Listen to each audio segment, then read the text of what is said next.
What's up, everybody? Welcome back to the channel. Gonna change the way I'm doing videos a little bit.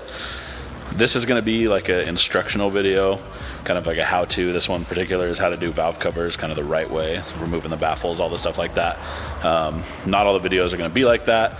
I'm gonna try to put like how-to in the title, so if you are just trying to learn how to do certain powder coating things, rather than see the random things that I powder coat, you can find those videos a lot easier. So like I said, this is just a little video walking through the whole process. So yeah, if you guys want to see anything else like that, you know, this one's got a valve cover. I'm going to do a wheel one next, and then probably a brake caliper one, since that's a pretty common one as well.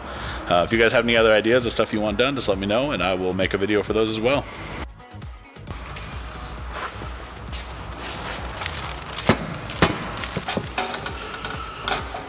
All right, so next up, get this valve cover. This is off, I think it's a Toyota 3 SGTE maybe. Pull these baffles out of it. I'm actually going to run this through the chemical stripper. Looks like there's actually powder inside this valve cover somehow. Yeah, it's already been powder coated. Looks like illusion purple probably. I'm going to pull the baffles out and throw it in the chemical stripper. Got this piece of piping as well. It's got some chrome powder on it that needs stripped. And then there's one other plate down here I got to disassemble. So I guess let's get doing this. I know I'm still haven't put the equipment video up. You'll probably see this one before the equipment video. I realized that I didn't have any brand new bags of green diamond here, and I want one of those for in the equipment video. So that'll be, actually it's not even going to be the next video up. This is going to be, I think, episode 20, so that'll be episode 22. I have another episode that will be before that, so it should be up over just the next couple days though. I should be getting one up basically every day for the next couple days. I have the customer coming with the 3-piece RSs, so I can finally, he has a couple parts that I want for the final part of the video, or to include in the final part of the video. So that'll be going up, and then another 3-piece build happening. And then I have lots of wheels here. I have another 2-tone project that I'm just about to start. So definitely more stuff coming. Got a lot of good feedback about the types of videos that people like, and so I'm probably going to mix this up a little bit. I'll have the ones where I walk through the whole process, and then I'll have ones where there's a lot of time lapse and music and things of that nature.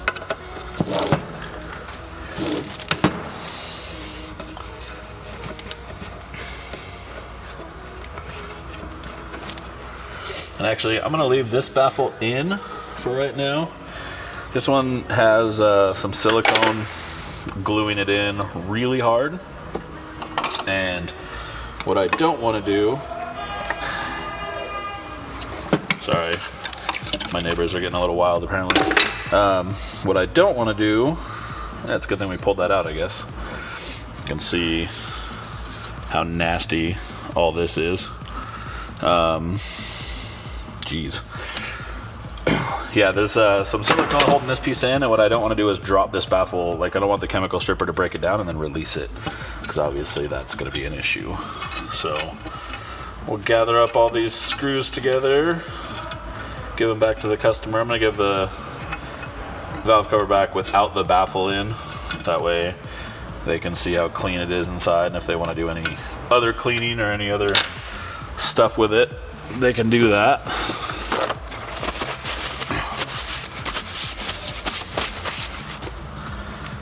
I think it's going to be all the prep that this needs for right now. So this is probably a good thing that I decided to pull this baffle. I pulled out this stuff, was already in there. I don't know what all this is. Figured I'd make a video. Oh, Jesus. Figured I'd make a video showing that this is why you pull baffles. I mean, this is all, God, I don't know what that is. It almost looks like a paint or something that came off in a chemical stripper or something along those lines. So anyway, I mean, there's more of it. It's stuck in all the corners. Then I knocked a big ass piece down into here. You can probably see it, yeah. Anyway, throwing it in the chemical stripper now. All right, get this thing thrown in the stripper. And I'm gonna time this. I had a couple of you guys, I've had a bunch of you asking about the chemical stripper that I use.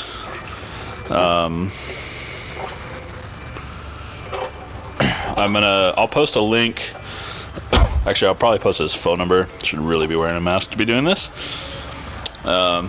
Check the time right now. It's 11:05. I'll check it again when I pull this stuff out. Oh, it's been about 10 minutes, well, not even quite 10 minutes. Figured I'd come check these. Oh, well, those are done. Well, half of them are done. And I was starting to say I'm gonna put all my the contact info for where I get this chemical stripper. Had a bunch of people ask me where to get it. I do not use B17. This product is easily as good as B17, if not better. It gets shipped way faster and it's significantly cheaper. So I've been recommending it to pretty much everybody. Let's check this. Oh yeah, this is almost done too. Check the valve cover. Oh wow, all right. Making good progress. Once again, this is right at 10 minutes now that this valve cover's been in there. It's been another, I don't know, 7 minutes, somewhere in that range. Pull out this cover first. The thing is stripped. Put it in the rinse out tank. And do the same thing with these other panels, or other parts rather.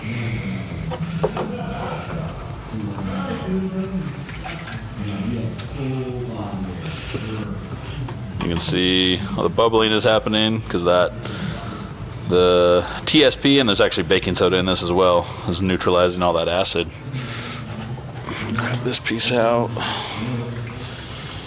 And I could leave this on and this would all come off entirely, but I'm just going to rinse it off. So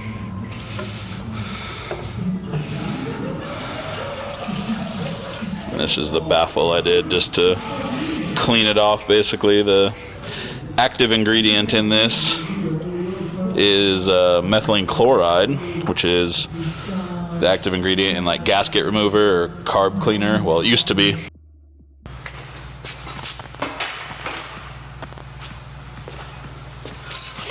All right, as you can see, it's all stripped, cleaned. Still gonna be blasted and all that, obviously, but you can get most of the crap off of it just in the chemical stripper. And then I'm gonna pull off the last of these baffles.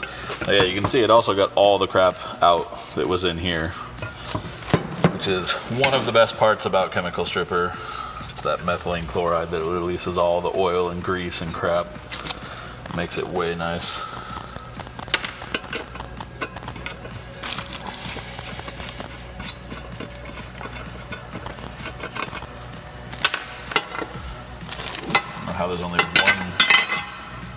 There's only one screw holding this baffle in, but I guess we'll find out. Oh yeah, that's it. All right.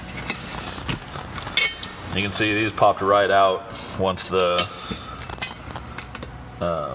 chemical stripper's gotten a chance to get in. I was actually finding some more stuff down in here. I'm gonna show you guys.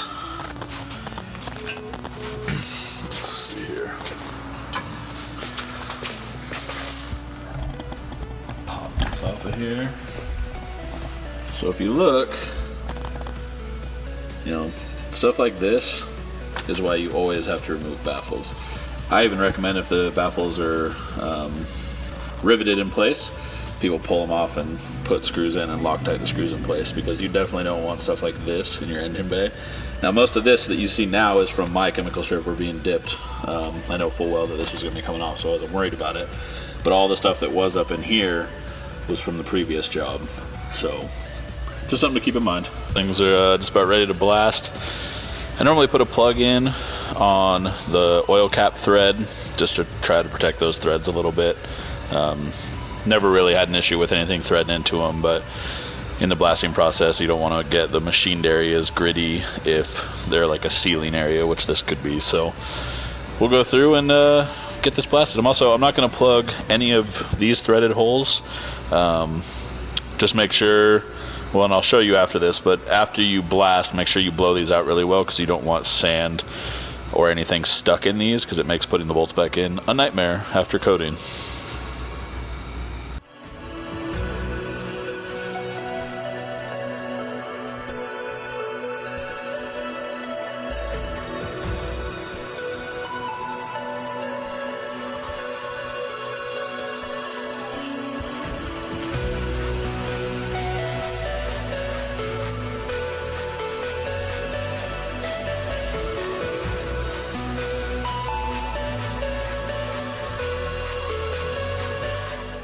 And then on this valve cover, the client wants these letters to be bare aluminum. There's a lot of people who will powder coat the whole thing and then go back over it with a sander or something, Scotch-Brite disc, some of those things. I don't prefer that method. I think it looks like crap in the end most of the time. So I'm gonna go ahead and brush these letters now, and then when we go through the process, I'll wipe all these letters off before curing. I'm going to show you guys, or tell you guys, at least the process that I use for brushing letters. I always use a piece of wood, 2x2, 2x4. It's really a matter of what you can fit, where you're going to be working, what's comfortable to hold on to. Wrap a piece of sandpaper around it. This is, I think, 80 grit disc. It's not really going to matter. All you need is something that you're going to be cutting the grain into. And the one thing you want to make sure that you're doing with this is you're only going one direction sanding. You can go back and forth. It's a little bit more of a risk, but if you just go one direction, pick it up, and keep starting over, that's the best way, especially if you're just learning how to do it. If you have something that's a long piece that you need to keep straight, you can also set up some sort of guide. Clamp another piece of wood, put the valve cover against it, and slide, this piece of wood against that to keep it straight. And then just go back over it with some Scotch-Brite, go in the same direction that you cut the grain in. And I think this will show up fairly well. Looks a little weird now because it's blasted, but you'll see after this is all done and this stands out a lot more. We're gonna get this in the oven for outgassing right now and keep moving forward. All right, now that we got this thing blasted, outgassed, letters are brushed, this last piece of silicone out of here. Blew it out, made sure to blow out all the holes on this valve cover, top and bottom. Like I said, you have to do that, especially if it's going in chemical stripper, because the chemical stripper sits in there, and then when you sandblast it, sand sticks to it, and if you heat it up after that, you're going to be F trying to get it out. Even tapping it sucks.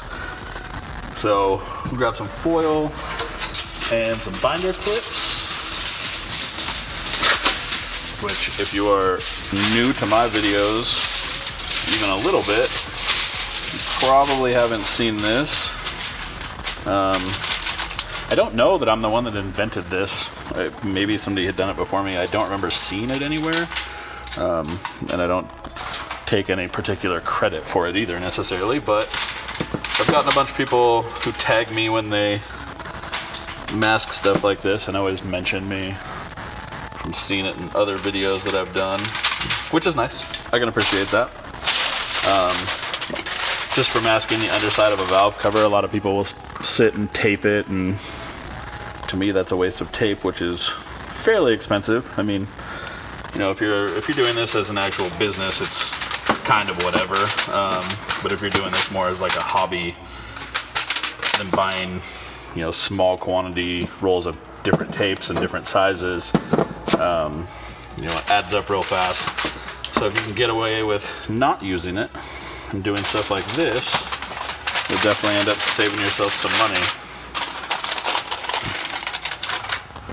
And then the things I'm using are just binder clips.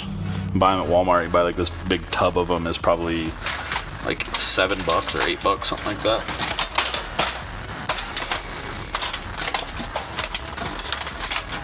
Well, that one's not going to work right there. So we'll tuck this one down, and I'll I'll be doing some other stuff after this is powder coated that I'm going to show you guys as well, or after the powder is applied before it is cured. So we'll trim this piece so it doesn't hang over. And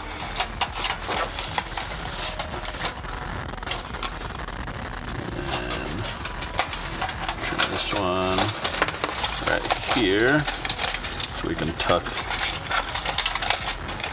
this one down here.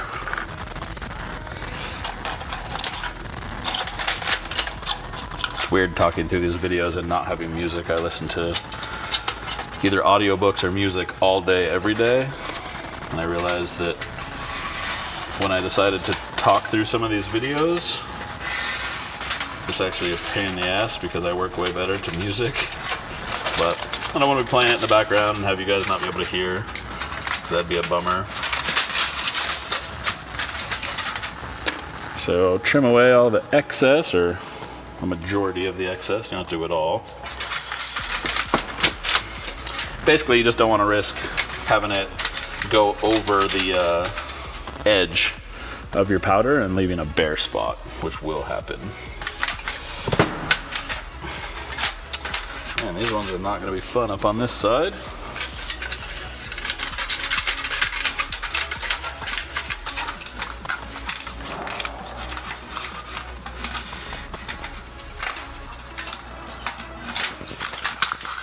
Trim all this, and that's the last of that. Okay, I'm gonna make sure you don't set this back down on itself, because you'll end up popping all the clips off, and then it's a real pain in the ass to get it back on, especially after you've already trimmed it. Alright. Alright, got the silicone plugs, the high temp plugs, and these two ports here.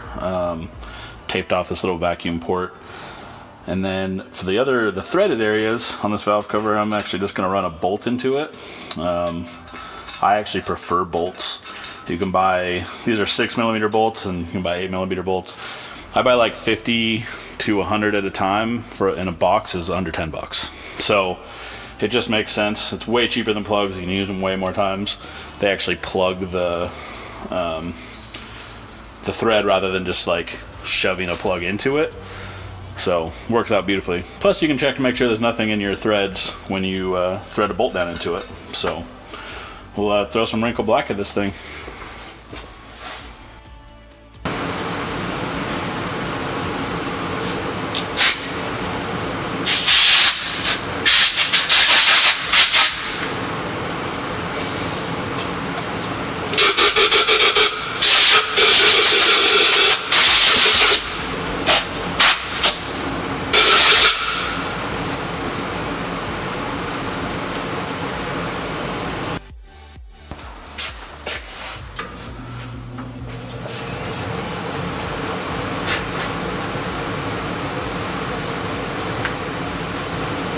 Alright, got this wrinkle black loaded up. I'm gonna go over this cover. So the same with anything, you want to spray the harder to reach areas first. In this case, the valve cover is going to be in here, underneath this, and kind of in this area. All four of these holes, but then in this area as well. And then the underside, just because you have gravity working against you, obviously. So we're gonna adjust the gun a bit here.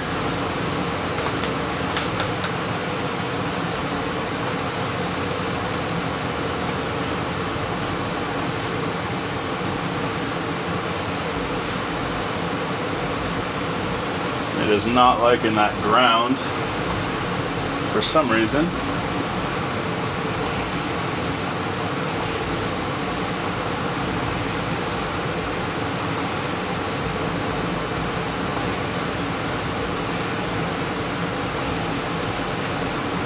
The thing about wrinkle powders is you got to spray them on heavier than a lot of the traditional powders, because they need to be a little bit thicker to actually create the wrinkle.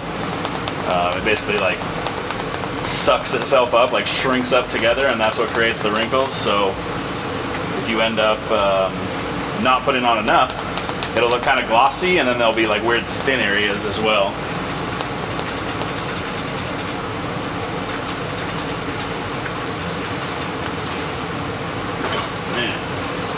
is absolutely hating this ground. I mean, you're getting powder to stick, but it shouldn't be making that much noise.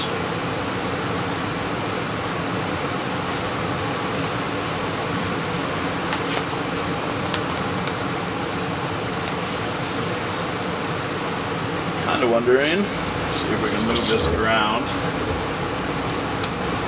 I knew that was going to happen. It was all planned, no big deal.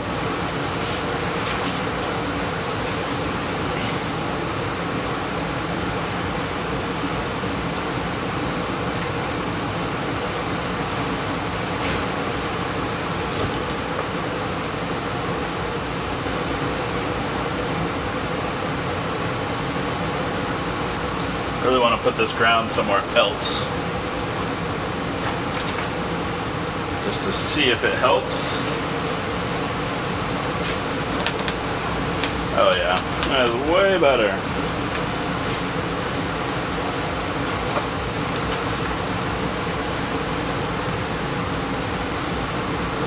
I don't know if you guys could hear that buzzing sound before. I could definitely hear it, but I don't know if this new mic picks it up that well.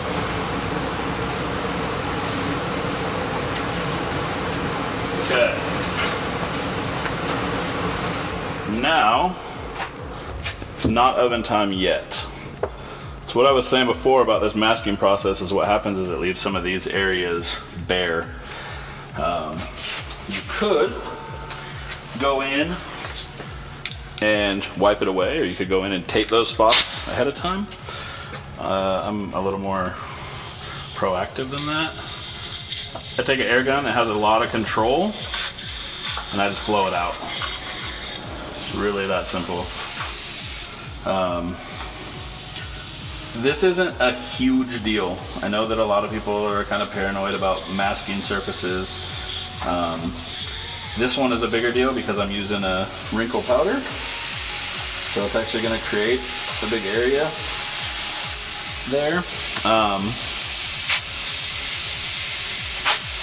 But if you ever look at a brand new set of factory valve covers, you'd be amazed at how much stuff is actually underneath them. I'd say the same thing about wheels. Straight out of the box are often riddled with flaws. So the only other thing I have left to do on this is going to be wiping off this Toyota, which is not going to be fun. But here we go.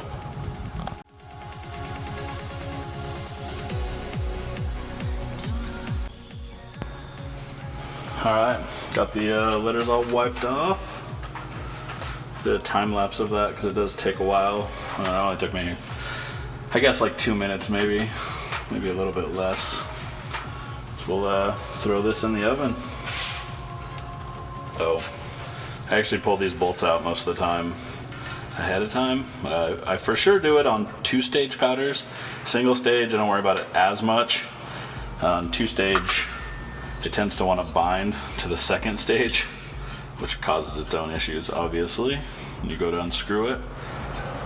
So assuming that you can get them out effectively, that's the best route to take. Pull this out. I'll pull this one out. All right, throw this in the oven. Got this thing all done wrinkle black. Got the brushed letters. Everything came out well.